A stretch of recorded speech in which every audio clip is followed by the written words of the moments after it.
I will now review Churchill's War, Volume 1, The Struggle for Power, by David Irving.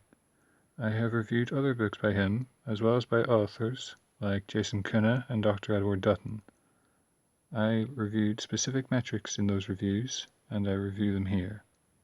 In terms of size, the book is 9.5 by 6.5 by 2.25 inches, and 678 pages long. I think that it takes two hands to read comfortably, or better still, should be propped up. It does not lend itself to lying flat, so perhaps some kind of cradle is convenient to preserve the spine. The title is punchy, Churchill's War. It has name recognition. We know generally what to expect from the title. This will be an account of Churchill in the war. The struggle for power hints at something more sinister. A power struggle is the stuff of coup d'etat and backstabbing. This is in contrast to the name Churchill, who after all was the good guy in the war, or was he? We need to read on. The title sucks us in. The cover is dominated by a painting of Churchill in RAF uniform, his shadow cast over the Franco-German border. His face is instantly recognizable, and he means business.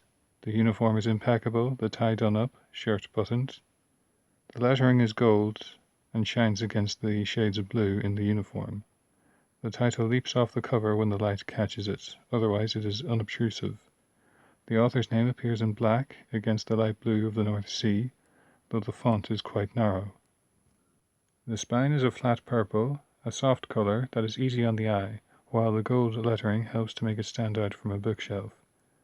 There is a Roman numeral that I did not at first notice, but makes more sense when the other volumes are next to it. The back cover has light purple and beige reviews of the book singing its praises. The modern reader might not know Christopher Hitchens or Richard Gott, who provided the reviews, so might not be so impressed. The Gott review provides a concise overview. Plain English is used throughout the book. Sentences are clear and direct. Sometimes people are quoted verbatim, but they too used plain English. Only Churchill himself, when quoted, uses unusual or archaic language, but it is still easily understood. There is no need for detailed technical knowledge to follow the events. Each chapter is generously cited, and the book as a whole has 70 pages of references at the back.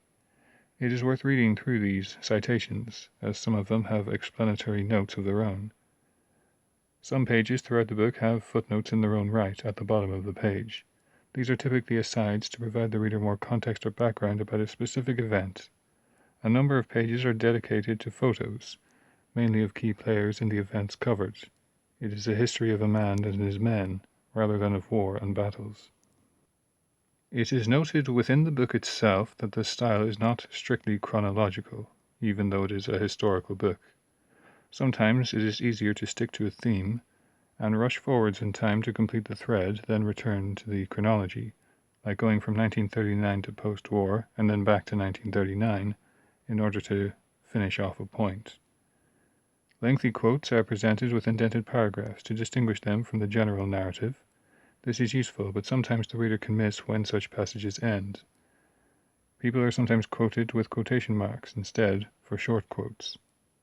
The narrative generally proceeds chronologically, apart from jumping forwards where convenient to complete a thread. There is quite a lot of detail in some places, while others things might be glossed over. This does not hurt the narrative, but the reader might struggle to keep track of all that goes on and who is who, while elsewhere wanting more detail. For the most part, the book takes us from the 1930s to the beginning of Operation Barbarossa in June 1941. We very briefly see some of the pre-1930s. We see Churchill in the wilderness. He wrote prolifically, but had money concerns.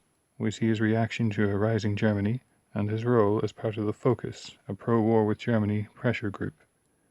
Then we see him as Lord of the Admiralty in 1939-40, and then as Prime Minister in 1940-41. Throughout the book we see the title, Churchill's War, take on new meaning. It is not just a war, and he happens to be in it. It does not so much happen to him, he happens to it. We see how he inflated the German threat in the 1930s before the war, for he was desperate to have one. Then he eventually gets his war, but in the 1939-40 period, the phony war, only the Royal Navy did serious fighting. Luckily, he was the First Lord of the Admiralty. He basically had the war to himself, and even more so than usual, since he tended to micromanage every last detail and bypass the chain of command. We see in detail how the Norway operation was bungled, among other things. Later in 1940, France falls, and Britain spends the rest of the book fighting on alone. Churchill becomes PM at this time, so again it is very much his personal war, and not shared with Allied leaders, since there are none left outside the Commonwealth. He is in overall command, with further episodes of micromanagement and mishandling, like Greece, Yugoslavia, Syria, and Dakar. The book deals with lesser-known episodes, like dealing with Vichy France in 1940-41. It is also Churchill's war because it is clear throughout the book that only for him it would have ended early. Once he had a war, he was determined to hold on to it, seemingly because it personally stimulated him. There is a bitter tone to the book, as British citizens die in the Blitz when they could have lived. It is a bitterness shared by many of Churchill's contemporaries and rivals, so of course they had to go, hence the struggle for power.